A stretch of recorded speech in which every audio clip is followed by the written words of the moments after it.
You're listening to The Blind Stealing the Blinds, a weekly podcast for students of the game by students of the game. Join Dell and BJ in discussions about poker theory and bridging the gap between theory and application. We're all in this together, so let's get to it. This week's topic, a discussion with guests on whether to become a professional poker player. Hey Dell, how's it going this week? It's going great. It's going great. Well, it's not going great. That's not true. I want to be honest. I lost my dog on Friday, and I'm still sad about it. And she spent 17 years with us, and I'm a little sad about it. It kind of breaks my heart. First, let me offer my condolences in person. I'm really sorry to hear the news, Dell. I saw you posted on Facebook and in our Slack channel that your dog wasn't supposed to live very long, so I'm at least happy you were able to cherish 17 years of memories with her. Yeah. She had a liver shunt when we got her, and I used to joke that she was the world's most expensive free pug because they said you can have her for free, but she has this liver shunt and she's going to need to eat special food or she's going to need to get an operation. If we had stuck with the special food, she was going to pass away within 6 months probably. So we got the operation and it was $3,500, the best $3,500 I've ever spent in my life. And we were told that if she got the operation, she'd live 2 to 5 years. So she lived 17 years. And, I'm going to miss her. I'm going to miss her. It's the unfortunate part of having pets is you usually outlive them. Thanks for sharing, Dell. I know it might seem like a strange way to open a podcast, but this is real life. The listeners are on the same journey as us, and introing every show like a highlight reel is disingenuous. We're students of the game, for students of the game, and life happens. No one gets to tell you what you're supposed to feel, and it's okay to not be okay. That said, a common theme in our show, and this episode specifically, is the importance of community. And that's key when you're processing the rough patches. So again, Dell, thanks for sharing. Like when my dog passed away, I had a situation where one of the things that happens is playing poker makes me feel good. And I played poker, but I didn't play my best. I don't think it was wrong that I played poker, but I think it's a way you have to look at it is if this is what you do for a profession, is just the right time to do it. When your emotions are not good for a professional poker player. So knowing that, we have guests today that are going to help us discuss what is needed to be a professional poker player and whether or not we even want to bother. And we have on the show SeaBass Drolet-Poitras and Dan Mergl. And we want to talk about what it takes to become a pro and whether you even want to be a pro. So first, let me introduce SeaBass. He's been playing for 12 years, even though he's only 34 years old. Young guy playing a lot of poker here. He started with Beyond Tells as one of the School of Cards products a long time ago, and that's when he got hooked into this type of teaching. He decided to go pro and planned to be pro by January 2019. I love that. If you've listened to our podcast about SMART goals and setting specific timelines, I love that. So he joined the pro group, part of School of Cards, in August 2017. It wasn't easy nor perfect, but he ended up quitting his job as a poker dealer within 100 days of starting the course. He currently lives in Montreal, born and raised, on the playgrounds where he spent most of his days. No, that's West Philadelphia. And he mainly plays 2-5. He loves tournaments much more, however, and he's been a dealer for 11 years. SeaBass, welcome to the show. Thank you. And we also have Dan Mergl. Dan works in IT in a leadership role for a large corporation. And like me, he's the sole income provider for a family. I think that's kind of a dying breed. A generation ago, being a single family income with a stay-at-home mom was kind of par for the course. And now it seems to be the exception. So I'm glad to hear that we're in good company with Dan. He has 9 children, all adults, and 9 grandkids. When not playing poker, he can be found multi-day solo backpacking on the Appalachian Trail or riding motorcycle. Probably not at the same time. Do they let motorcycles on the Appalachian Trail? They discourage it. They discourage it. Anyway, Dan, welcome to the show. Thank you. So we wanted to talk about what it takes to go pro and whether you ought to go pro. And Dell, you've had a few thoughts about this.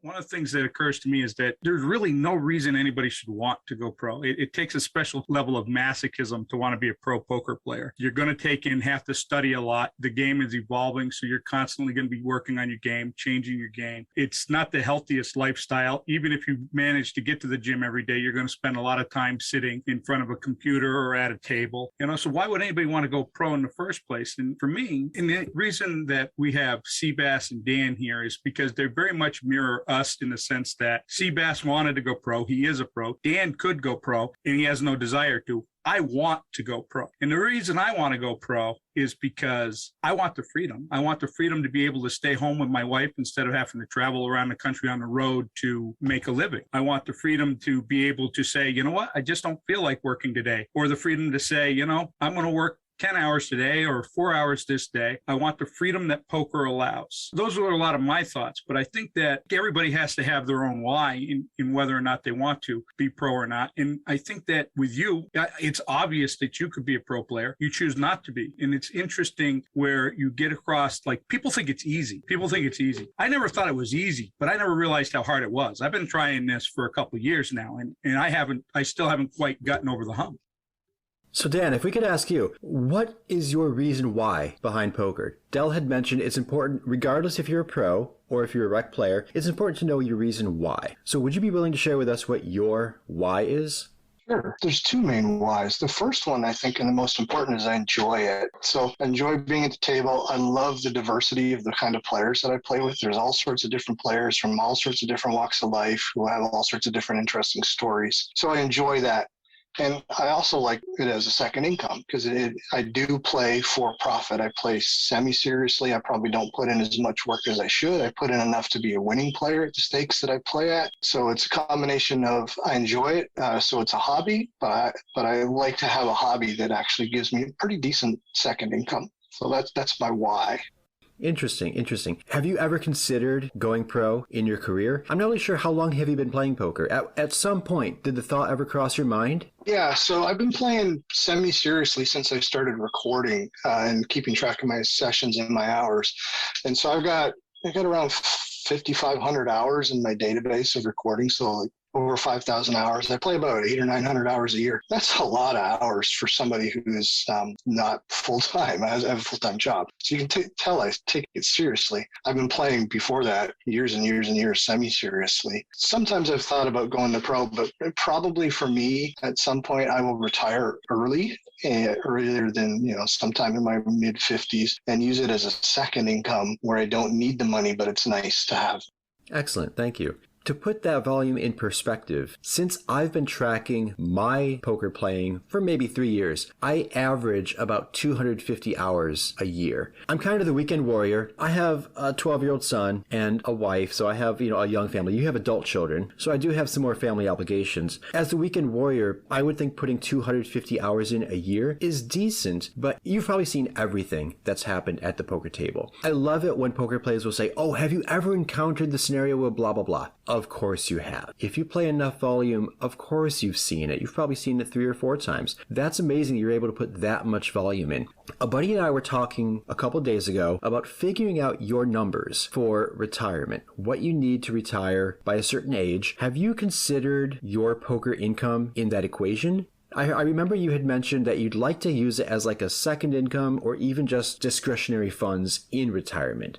But is that going to shift your retirement age forward any? It probably would if I was still living in Canada. So another interesting thing for me is I moved from Canada. I'm Canadian. I moved from Canada to the States for my job. So if there was national health care in the United States, so that I didn't have to bridge the gap between my work health care and being old enough to get Medicare or Medicaid, whichever it is for us old folks, that would influence my decision because healthcare down here is really expensive. So yeah, that becomes, if I was in Canada and had access to the games that I have access down here, I would probably already be retired. Fun fact, for those of you living in America, how you can remember the difference between Medicare and Medicaid. Gray hair, Medicare. Financial aid, Medicaid. Please don't leave that in. No, that's the way. If you can figure out a mnemonic to remember something, it just sticks in your head easier. So there you go. If you take nothing else from this podcast, just remember the difference between Medicare and Medicaid, and you'll be set. So I have gray hair in my beard, so I'm all set for Medicare, right? Both. There you go. All right. So SeaBass, let's go to you. You actually went pro, and it sounds like you gave yourself a timeline and a goal and an objective. So by January 2019, you set the goal to go pro. How did you go about formulating a plan and executing the plan to do that? Like, what considerations did you make to make the switch from your W-2 job as a dealer to a pro? I didn't want to put too much pressure, so I gave myself 15 months to accomplish that goal. I also went pro like years back, so probably in 2010 for 2 years. And I didn't go broke, but I wasn't really good at keeping track of money and keeping my bankroll in track and being accountable for my mistakes. So I failed at becoming a pro back then, and I didn't want to make the same mistake again. So I already had a path that I wanted to go on, but I didn't want to do the same thing that I was doing before. So I wanted to improve myself and to be good enough not to stop being a pro again. I got a lot of encouragement from all the coaches in school too. I was a junction in my life to stop the relationship, and just like previously I stopped playing poker because of that relationship. So when that relationship stopped, I wanted to go back like with even more fire than before. I didn't really realize that I quit the big part of me when I stopped playing poker. But I know I didn't want to do that again, so I went back full steam. Dell mentioned something about freedom that I think is also important, that it's easy to just not go play and just stay home with your wife or whatever. So you really need some guidelines to help you play. Otherwise, you'll be a pro, but not for long, because you won't be playing, putting hours, and you just won't be making enough money to stop working. So you really need a good plan to, like, you can't really force yourself to go play, because some days you won't want to and you'll do horrible because of it. But you still need to have some type of goal about the hours you want to put during the year so that everything's taken care of. So SeaBass, I'm curious to know what kind of systems you put in place to enforce that discipline to help hold you accountable, either to others, a community, your wife. See, my challenge, and one of the reasons I don't go pro, is that I'm honestly afraid of tying my family's rather irrational addiction to food, clothing, and shelter to the money I could make at the poker table. I'm completely comfortable with the fact that I can pay for my car and auto repairs and invest in real estate and some other fun things with my poker winnings, but I can't see myself quitting my W-2 and playing full time. One, because of the opportunity cost. I would have to crush 510 to come close to making the money I make in my current job. But apart from that, it's really the fear tying my food, clothing, and shelter addiction to poker. And I would be afraid that it would no longer be fun. I would be afraid that it would become my job. And when poker becomes not fun for me anymore, we just killed one of my passions. So how do you avoid all that? What systems do you put in place to keep it fun, keep it relevant, and provide for your family? Also, fun fact about SeaBass is he's expecting his first child soon. Yeah, in 3 months. I think it's hard to put systems, and I don't think it's for everyone. I think it's a really tough choice to make, and that you should think about it carefully before even trying to go into such a path. I also didn't have a job before that was paying so much so that playing poker was like a drop in salary or anything. If anything, it was an increase. And I'm not really playing all that much and playing like 30 hours a week. Like, I'm far from that. I have a lot of freedom. I don't have to work as much as I used to, but to each their own. Like Dan said before, like healthcare is pretty cheap over here, and the cost of living is too. So I don't have addictions to a lot of things that cost a lot of money. So I'm pretty much set in life with everything that I want to, but I'm also like, I don't have huge goals like of having a mansion and stuff like that. And having 2 kids is what I want. So hopefully we go that route and that works out. I think everything will be paid for me in like a few years. And after that, I'll just like ride that small train of mine till the end. So Dell is on this poker journey to become a pro. And Dell lives in New England, which is not too far from Canada. SeaBass, would Canada be willing to accept Dell? Because it sounds like if Dell moved to Canada, it might lower the barrier to entry for him to go pro. It might be easier for sure. Yeah. So the funny thing about that is I'm not sure Canada would accept my wife.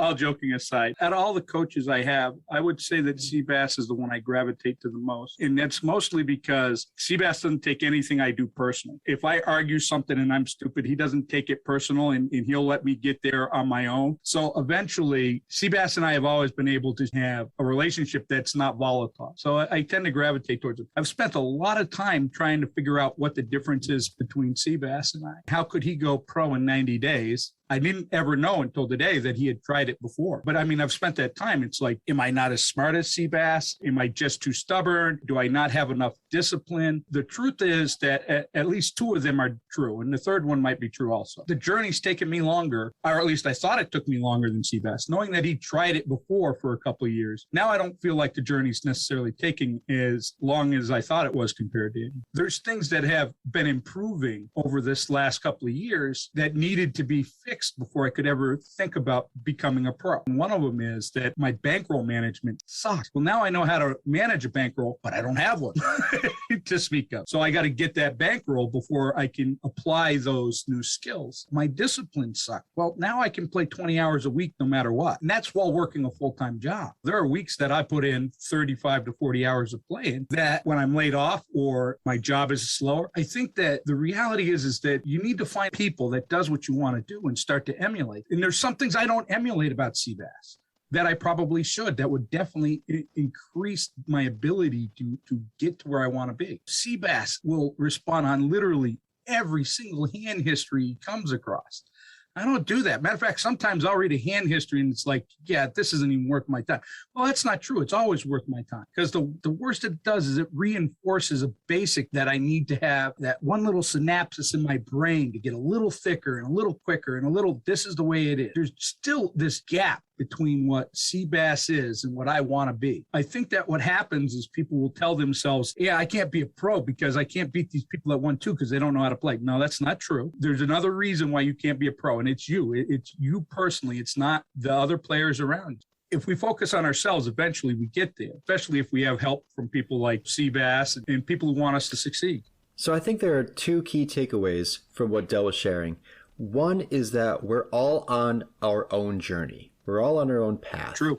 And everybody's journey on their path comes with hiccups. Sometimes you skip levels. Sometimes you revisit the same level multiple times, and that's fine. Wherever you are on your journey, that's where you are. And life, at least for me, has always just been a competition with myself. Can I be a better version of me today than I was yesterday? And if you make 1% increases in your life every day, in 365 days, you will transform yourself unrecognizably. The second thing is that regardless of where we are on that path, we need a team. We need people we can rely on that can help us. So I'm actually curious to hear from both Dan and SeaBass. Who do you have on your team to help you along your poker journeys wherever you are? Dan, you don't want to go pro, but you could play pretty well in retirement, maybe even shifting that retirement date earlier. SeaBass, you are a pro. Coaches, mentors, colleagues. For me, my wife and son completely encourage and endorse my playing poker. I think it's interesting that whenever I play a session, my wife never says, good luck. She says, stick to the plan. Because she knows I'm playing for money. I'm playing for fun, but I'm also playing for money. So my wife and son are on my team. I think I have Dell on my team. I know Dan is on my team because I see you at our local casino. So I know you and I can talk hand histories or profiles or whatever. And then the community, the School of Cards community for me. That's all part of my team. All that being said, who would you two consider to be on your team during your journey? So I guess I can go first as the non-pro. It's interesting you talk about, I don't talk about poker with my wife at all. Two reasons. One, she has no interest in the game at all, not even a little bit. She probably likes me being out of the house to go play and she likes the money.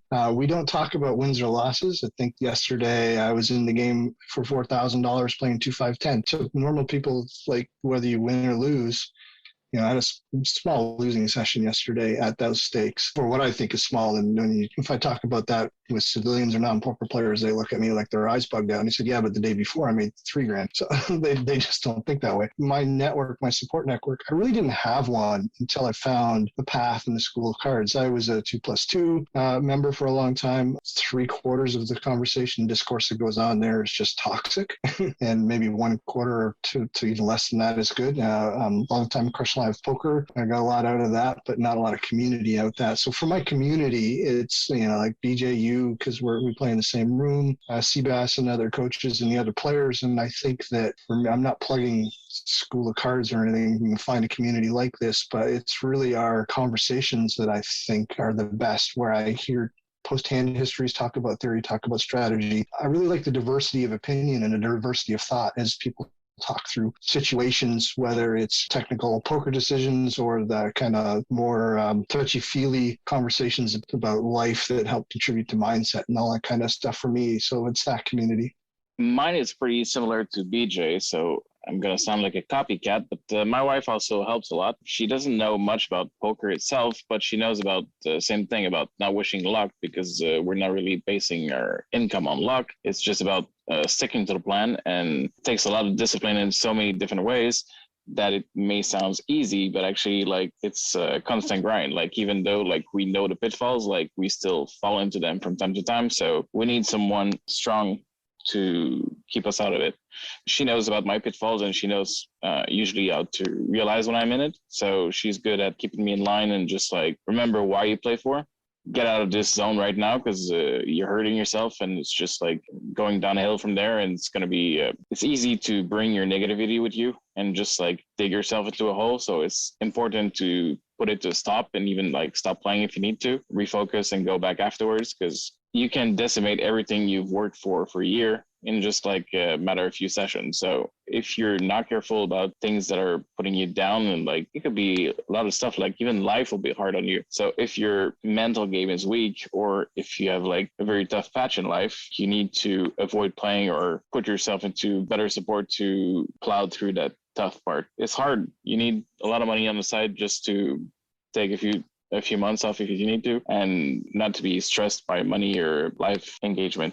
That's interesting. I'd like to add on a little bit, I guess, to that, if that's all right. So we talk about the freedom and the mental aspect in that, how so important to that. It's one of the other reasons why it leans me towards keeping my day job, which pays well, is that because of my day job that I do well, when I play poker and I'm enjoying it, I'm free. And if I lose, it doesn't matter. And I think that might give me an edge mentally over folks who are trying to pay the rent for their poker. And it keeps my head in a space that lets me enjoy it, win or lose. So it gives me a kind of a freedom in my poker game, because I'm not paying my rent with poker.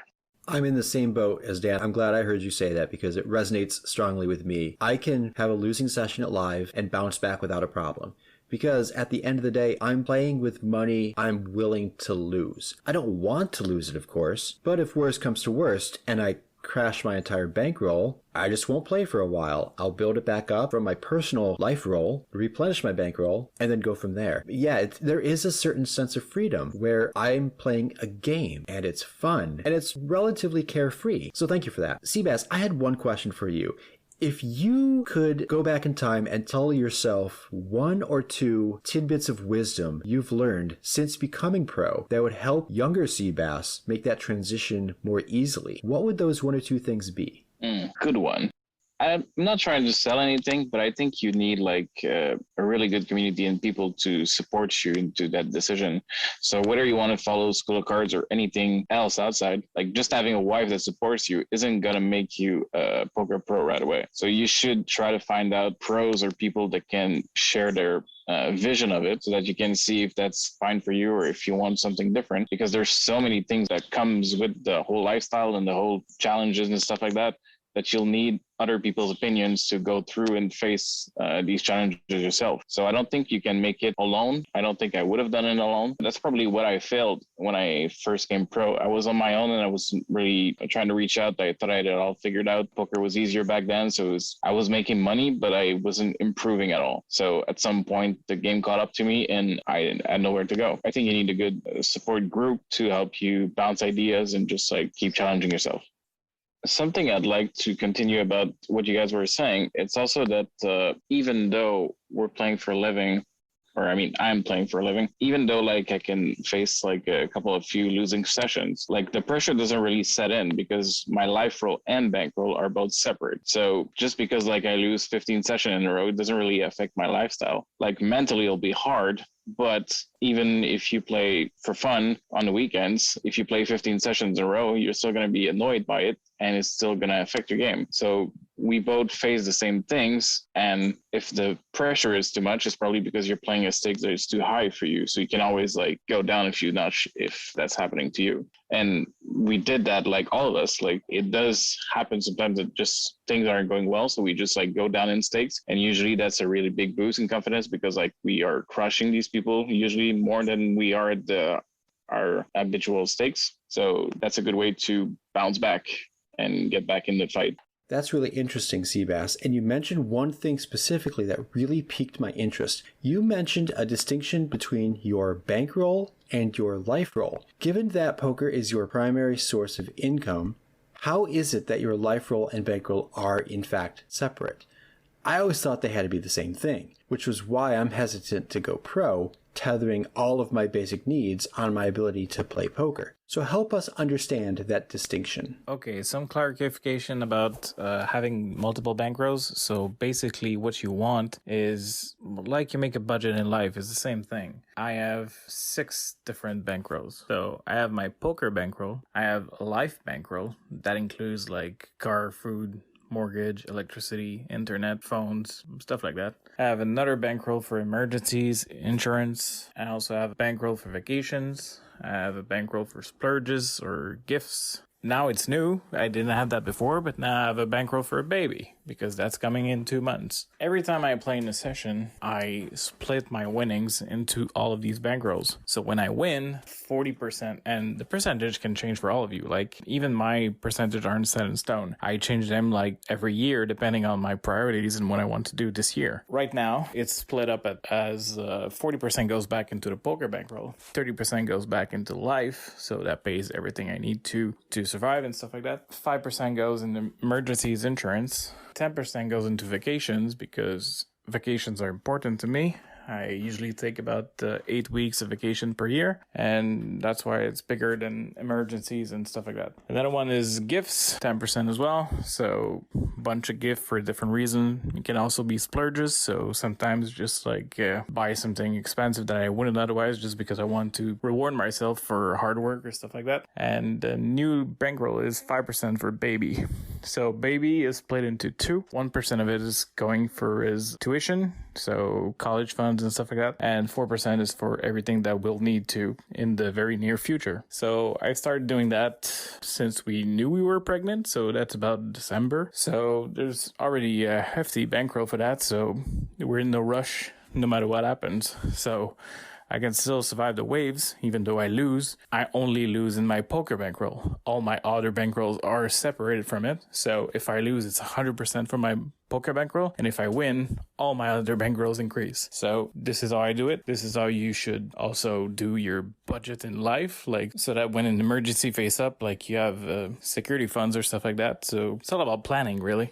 Thanks, SeaBass, for those tips on how to break apart your poker bankroll into different sections for your life roll. I love how you take your winnings and put it into different bins, but if you lose, it comes strictly out of your poker bankroll. I'm going to do that for myself, starting now. Whenever I come away with a winning session, I would always just spend it on whatever. Yeah, the primary categories are paying for my car and real estate investments, but I would come away from a winning session and say, let's order sushi, or let's order pizza, or let's get a VR headset, without any thought about whether I'm using my bankroll as wisely as I could. Also, if I have a losing session, it would come out of that same slush fund. So there's no differentiation between winning and losing, and I want to make that change. So thank you for that. I think that one of the things that I want to mention, because it's been brought up, and the thing is that if you're playing for money that you're not willing to lose, you're making a mistake. And it doesn't matter if you've got a bankroll or a budget. If you're going to go play with that month's rent, you've made a mistake. It should never be that on any other level. And if you are doing that, you might want to seek help. You probably have a gambling problem. This is not one of those things of like, hey, grab the last $200 you have to your name and go play 1-2 and you'll take and succeed. No, you'll probably fail. The reality is you're probably going to go broke, and you're probably going to wonder where you're going to eat, and it's just not worth it. When I think about it, when I listen to Dan and BJ, and I think about myself, I think I would describe all of us as semi-pro. While I don't have a bankroll now, I've still used poker to pay bills occasionally.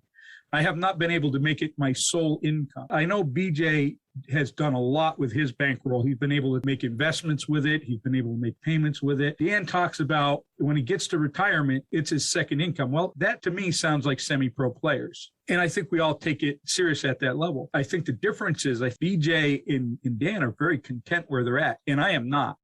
I think that can be the difference in people, whether or not they need to go pro. On my level, I look at myself as I need to go pro, but I don't always do the things I need to do in order to get that need met. I don't comment on hand histories enough.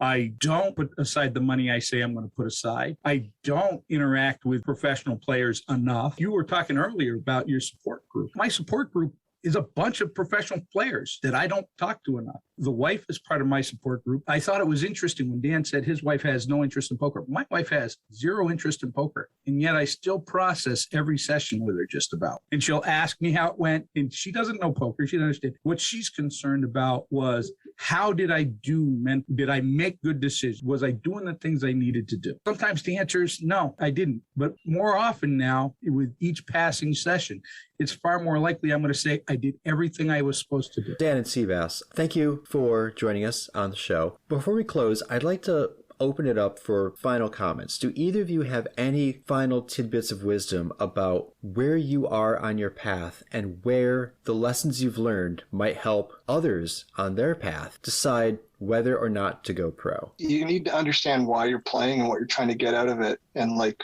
Dell, I think you were astute when you're observing that BJ and I, or at least me, is content. I couldn't make as much money at 510 as I do at my day job. It's not possible. So my situation is a little different, right? If I decided to just go pro, I'm going to make less money even if I'm crushing 510. So maybe that's not everybody else's situation. You guys are all part of the same community. You can probably tell I don't work quite as hard at my game as some others. And so I have a pretty decent win rate, definitely better than most that I'm playing with because I'm a winning player. But I know that higher win rates are possible. But I'm content with what I've got because I understand really well why I'm playing and what I'm trying to get out of it. I think it's just really important to understand what you're trying to get out of the game and how it fits in with your life to make that decision for you. I think if you're going to go pro, it's a hard way to make an easy living. So I want to just take a moment. We don't mention it a lot. BJ and I are members of the Path at School of Cards. And I'm going to take a moment to mention that SeaBass is one of the coaches. Dan is a member of the Path. There are a lot of good training sites out there. BJ and I have mentioned in the past when we had Matt Vaughn on why we chose School of Cards. We're not saying it's the only one, but if you wanted to get coaching from SeaBass, that's a good place to start. And I know that SeaBass used to do private coaching. Do you still do private coaching, SeaBass? I do, but not a lot. Like, it's on and off. Some people are on vacation right now, so it's not happening at the moment. But if somebody wanted to contact you for private coaching, how would they do that? Sure. You can always send me an email at superdroll, SUPERDROLL. You can see how professional that sounds, right? at hotmail.com. So that's what I do. We'll link that in the show notes. Thank you. Yeah. Well, so I've kind of said everything I need to. Anything else, BJ? No, I have nothing else to add. Thank you so much, Dan. Thank you, SeaBass. SeaBass, I'll see you online. Dan, I'll see you at the casino, probably this weekend. I'm leaving right now to go try to get into the overnight game. Excellent, excellent. Well, keep me posted. All right, thanks everyone for joining us, and until next week, this is The Blind Stealing the Blinds. Like what you heard? Head over to anchor.fm/theblindstealingtheblinds to continue the conversation and join us on the socials. While you're there, you can also support the show. 1 blind per month is all we ask.